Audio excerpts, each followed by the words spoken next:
Welcome back, Star Goblin Radio here with some exciting updates from MomoCon.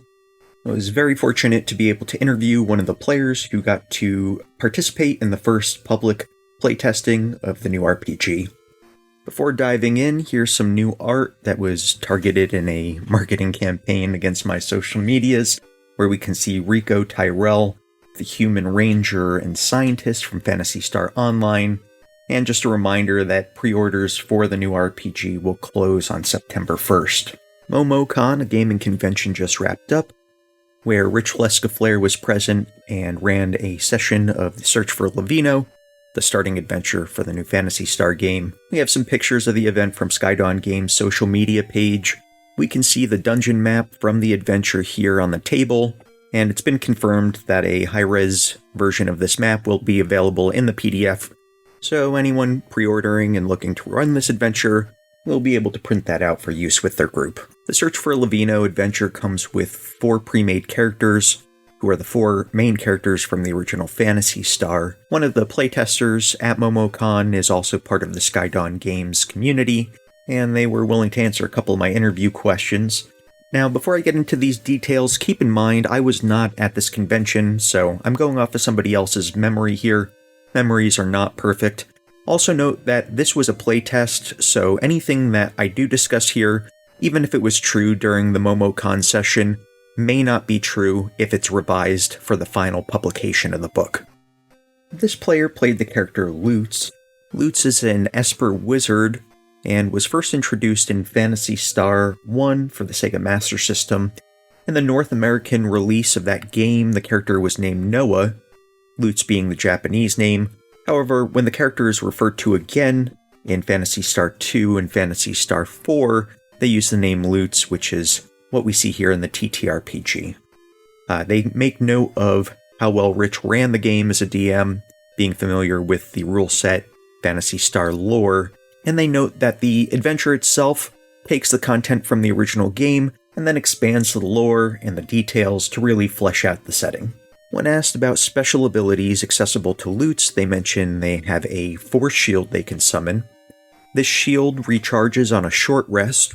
A short rest is a 5th edition term, where characters take a 1-hour break, and while their characters are resting, they can heal some hit points and potentially recharge some used special abilities, like in this case, the force shield. This force shield ability sounds like it's inspired by Lutz's Protect spell, which would allow the character to cast something similar to a magical wall that can deflect enemy attacks.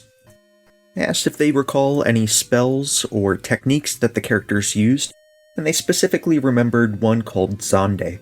Now, Zonde is from Phantasy Star Online and summons a lightning bolt that strikes your enemies.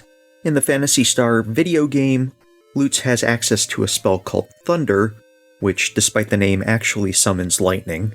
Makes sense to me that Zonde is used for this character, since Lutz created the techniques we see in the later games, as well as the fact that this RPG seeks to create a more cohesive lore and canon across all games. I would expect to see some later game terminology showing up all across the earlier history, and we've already seen this, for example, Elise Landale's character sheet using Monomate and Dimate, which are healing items that came from later games, but make sense to appear in the original Phantasy Star timeline. They had used the Zonde technique against a robot cop. The enemy, who was hit by Zonde, had to attempt a saving throw of 17. If they didn't roll 17 or higher on that saving throw, they would take 3d8 lightning damage, and be at disadvantage for strength and dexterity checks for a number of rounds. Disadvantage means that character, if they were attempting these strength or dexterity checks, would have to roll twice and keep the lower of the number rolled. Lutz also had a wand that could fire ranged attacks. This is an example of a change necessary for tactical tabletop role-playing combat. In the original Phantasy Star, things like distance from enemy never come up. Characters with swords standing on the ground can attack creatures flying high above, and battlefield positioning is completely ignored. Tabletop combat brings a different type of strategy, and it's important for lightweight characters like Lutz, who generally are going to have less hit points and not wear armor, to have some sort of ranged attack so that they can avoid getting into the fray with their enemies where they can be quickly overwhelmed. We generally see Espers can cast attacks from their wands, and it's important for these characters to have a ranged attack option after they run out of magic points.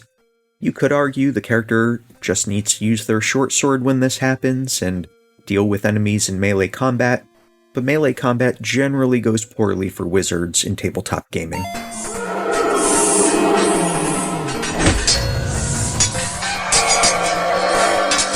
And in JRPGs, when your wizard runs out of magic points and becomes somewhat useless or at risk of dying, it's not that big of a problem, as you still control other party members and can continue to use them until everybody runs out of fuel.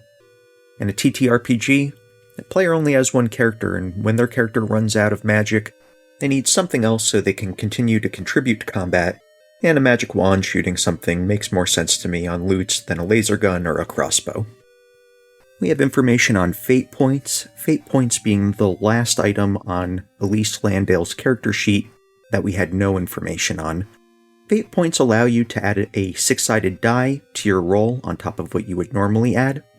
This allows characters to become more heroic, as they'll be able to succeed more often on their die rolls. The player's memory was a little foggy, and they think fate points can be used on any die roll, so for example, skill checks, saving throws, attack rolls, damage rolls. However, they're not completely sure, so there might be some types of rolls that you're not allowed to use fate points on. We'll need to wait till we have the actual rules to verify that. Those were the mechanical details that minor viewing skills and the player's memory were able to get out of the playtest. Their main takeaway was that the game is in great hands, Rich is a great game designer, and really respects and understands Phantasy Star as a setting and game series. The playtest experience, as well as some of the conversations they had with Rich about Phantasy Star, inspired them to go back and play the original game for the first time. And to me, that's really what we want to see with a game like this. So that's it. That's a show. If you have any other news from MomoCon, let me know in the comments or send me an email or a DM. I'd love to hear more about it. And until next time, keep coming back.